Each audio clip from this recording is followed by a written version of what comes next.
U.S. beats Canada 3-1 at the Four Nations face-off to wrap up a spot in the tournament final. Montreal, AP.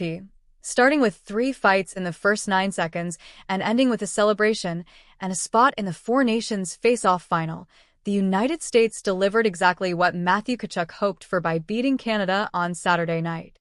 "We needed to send a message," Tkachuk said. "The message we wanted to send is, it's our time." Tkachuk fought Brandon Hagel off the opening faceoff. Brother Brady tussled with Sam Bennett the next time the puck dropped. JT Miller dropped the gloves with Colton Parayko next, and the Americans followed those fisticuffs with a 3-1 victory over their biggest rival. "That was one of the best experiences of my life. Just an unbelievable hockey game," said Dylan Larkin, who scored the go-ahead goal in the second period.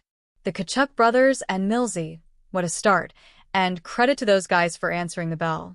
And the crowd, just a great night for our sport and a great night for this rivalry.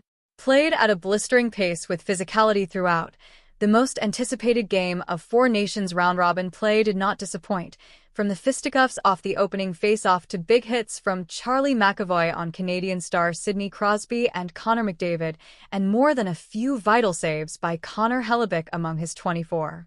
And the U.S. showed it could keep up with Canada's speed, skill, and talent in the first international tournament with the NHL's best players in nearly a decade. "What an incredible hockey game," U.S. coach Mike Sullivan said. It all unfolded against the backdrop of uneasy tensions between the North American neighbors and longtime allies, with many fans in the sellout crowd of 21,105 at Bell Center loudly booing throughout the pre-game rendition of the U.S. anthem. That spilled onto the ice as soon as the puck was dropped, with Matthew Tkachuk asking Brandon Hagel to drop the gloves and the fourth-line Canada winger engaging in the fight 2 seconds in. Brother Brady Tkachuk did the same with Bennett the moment the puck was dropped on the ensuing face-off 3 seconds in. Miller cross-checked Parayko, and the two went at it to make it a trio of bouts in the early going. The idea came from a group chat involving the Tkachuk brothers and Miller. Canada coach John Cooper called the first minute purely mayhem. "It was, I guess, 10 years of no international hockey exhaled in a minute and a half," Cooper said. The old-school pugilism did not go great early for the U.S., with the Tkachuks in the penalty box for the first 5 minutes. McDavid accelerated around the top defensive pair of McAvoy and Zach Werenski and roofed a backhander over Hellebuyck that few goaltenders around would be able to stop. But Canada's questions in net continued when Jake Guentzel beat Jordan Binnington 5-hole midway through the first period to tie it. And the perpetually reliable Captain Canada, Crosby, made a rare mistake with a turnover that, combined with the bad line change, paved the way for Larkin to score on a tube-on-one past the midway mark of regulation.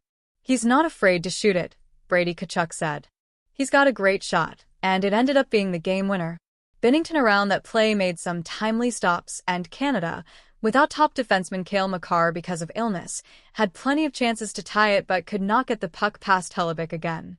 Guentzel scored into an empty net with 1:19 left to seal it, and the result puts an all-world roster led by McDavid, Crosby, and Nathan MacKinnon in a must-win situation Monday against Finland.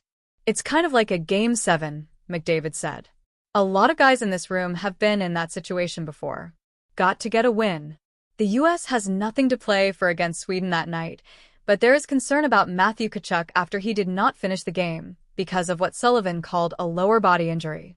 "I feel good," Tkachuk said, brushing off the injury. "Definitely way better after win. Should be all good."